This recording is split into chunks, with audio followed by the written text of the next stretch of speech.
आज आप animalia kingdom के बारे में अध्ययन करेंगे। तो एनिमेलिया किंगडम में इसके अंतर्गत आता है यूकैरियोटिक विषमपोषी जीव, जिसके बारे में ना आपको थोड़ा सा चर्चा हम किए थे पिछले क्लास में। आज आप इसके वर्गीकरण के बारे में जानेंगे। जिस तरह से आप प्लांटी किंगडम का, पादप जगत का ना वर्गीकरण के बारे में पढ़े, अध्ययन किए वर्गीकरण करके, उसी तरह से क्योंकि दैनिक जीवन में प्राणी जगत में एनिमेलिया किंगडम को ना हिंदी में प्राणी जगत कहते हैं। आप अपने चारों ओर बहुत सारे जीव जंतुओं को देखते हैं। ये विषमपोषी भी है और यूकैरियोटिक भी है। इसके शरीर के आकार, आकृति, रचना जो है एक दूसरे से भिन्न है। बहुत अधिक भिन्नता भी है, यानी बहुत अधिक छोटा जीव भी है और बहुत विशाल शरीर वाला भी जीव है। लेकिन इसके बावजूद भी, बहुत सारी विविधताओं के बावजूद भी इनमें कुछ समानताएं पाई जाती है। तो वर्गीकरण का आधार था समानता और असमानता। तो वर्गीकरण जो किया गया है, प्राणी जगत का वर्गीकरण, तो उसमें क्या समानता है, उसका क्या आधार है, किस आधार पर इसका वर्गीकरण किया गया है। तो कोशिकीय व्यवस्था, जीव की शारीरिक समिति को ना आपको बतलाए होंगे सिमेट्री।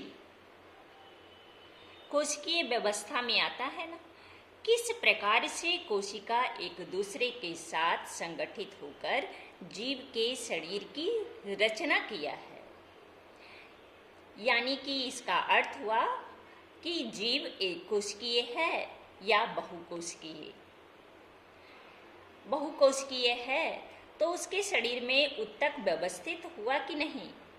एक से अधिक कोशिका आपस में संगठित होकर उत्तक बनाता है, तो उत्तकीय संरचना फिर बनाएगा अंग।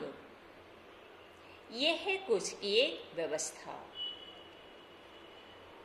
और शारीरिक समिति का अर्थ होता है कि जीव के शरीर का जो विभाजन किया गया है, वह विभाजन किस प्रकार से किया गया है। समिति को ना 3 भाग में बांट करके आपको बताए थे कि समिति द्विपार्श्विक समिति होता है, जब एक लंबवत खांच के द्वारा जीव के शरीर को 2 बराबर खंडों में विभाजन किया जाता है, तो ये कहलाता है द्विपार्श्विक समिति। तो कुछ जीव ऐसा भी है। कुछ है अड़ीय समिति, जिसको त्रिज्या के आधार पर कई बराबर खंडों में विभाजन किया जा सकता है। ये है अड़ीय समिति। और कुछ जीव असमित होता है कि उसके शरीर का ना किसी भी प्रकार से समान खंडों में विभाजन संभव नहीं है, जैसे घोंघा बतलाए थे आपको। प्रगुहा की प्रकृति, ये प्रगुहा ये कहलाता ना सिलोम, जिसको आप समझेंगे ना देह गुहा, कि देह भित्ति और पाचन तंत्र के बीच में जो कैविटी होती है, जो गुहा होती है, यही गुहा कहलाता है प्रगुहा।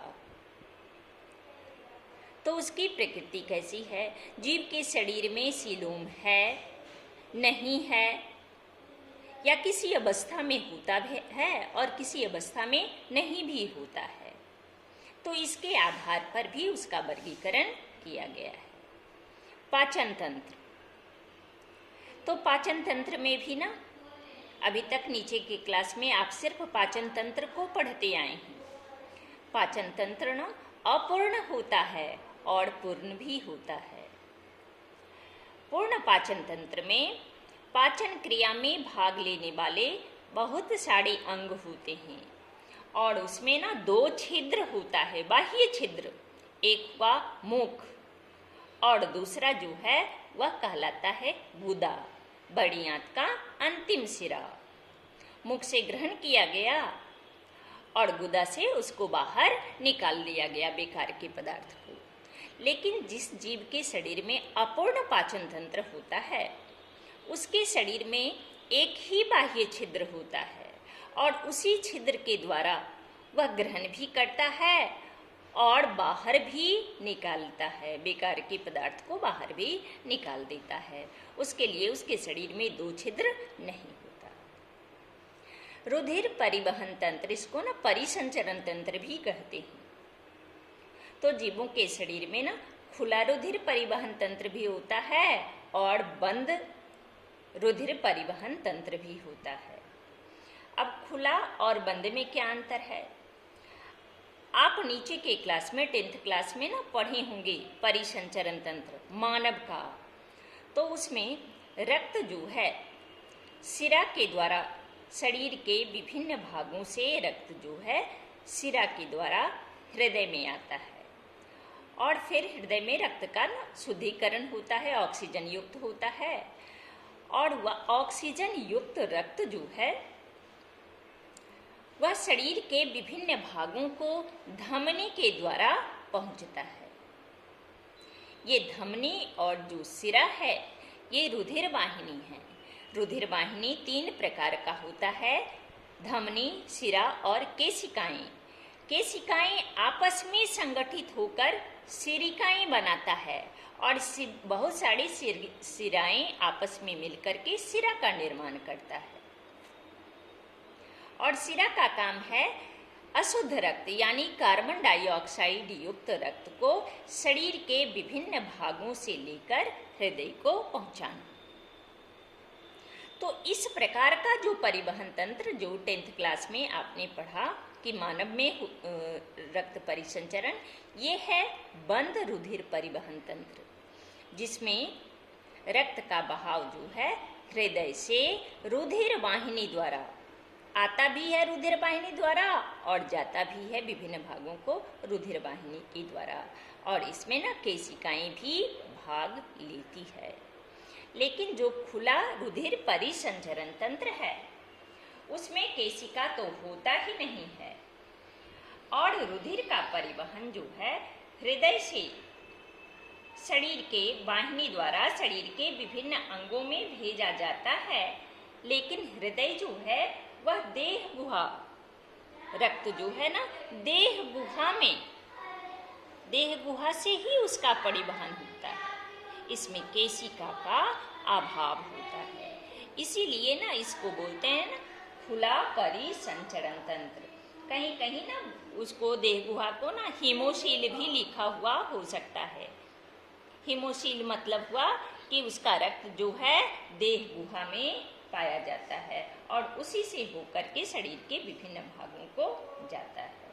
वह देह गुहा ना साइनस के नाम से भी जाना जाता है, लेकिन आपको कॉम्प्लेक्स हो जाएगा इसलिए उधर हम नहीं ले गए हैं आपको। जैसे है तिलचट्टा। तिलचट्टा में अर्थ्रोपोडा संघ का जीव है तिलचट्टा। तो ये इसमें ना खुला परिसंचरण तंत्र पाया जाता है। ये है आपका रुधिर परिसंचरण। इसके बाद है जनन। तो जनन तंत्र में भी समानताएं पाई जाती है और यही वर्गीकरण का आधार मानकर एनिमेलिया जगत को डिवाइड किया गया है, वर्गीकृत किया गया है।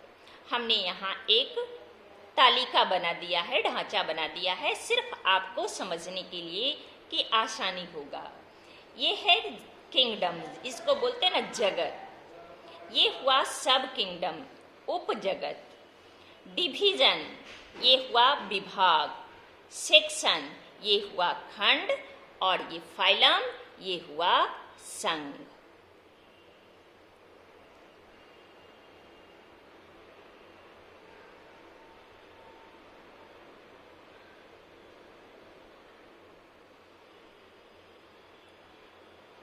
अब किस प्रकार से इसका वर्गीकरण किया गया है उसको देख लेंगे।